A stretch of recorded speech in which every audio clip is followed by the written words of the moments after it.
বাংলাদেশ জলবায়ু অর্থায়নে সুশাসনের চ্যালেঞ্জ ও উত্তরণের উপায় শীর্ষক গবেষণার প্রতিবেদন প্রকাশ অনুষ্ঠান।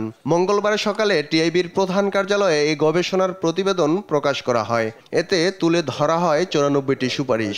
100 কোটি টাকা অর্থাৎ 248। সংবাদ সম্মেলনে কথা বলেন টিআইবির নির্বাহী পরিচালক ডক্টর ইফতেখারুজ্জামান। বলেন, যারা দুর্নীতিতে জড়িত তাদেরকে চিহ্নিত করে আইনের আওতায় আনতে হবে, না হলে দুর্নীতি বন্ধ করা সম্ভব নয়।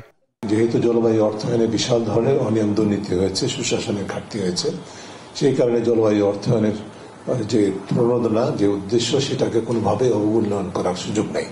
এই খাতে বরাদ্দ আরো বাড়াতে হবে আমি মনে করি।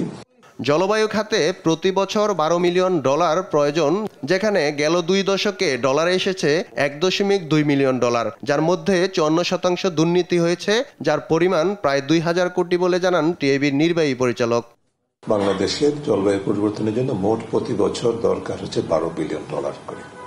সেই জায়গায় আমরা 2003 থেকে 2024 পর্যন্ত মোট পেয়েছি $1.2 বিলিয়ন, যার মধ্যে বাংলাদেশের নিজস্ব অর্থ হচ্ছে 458 মিলিয়ন এবং বাকিটা অর্থাৎ 801 হচ্ছে 1 মিলিয়ন হচ্ছে বৈদেশিক সূত্রে প্রাপ্ত।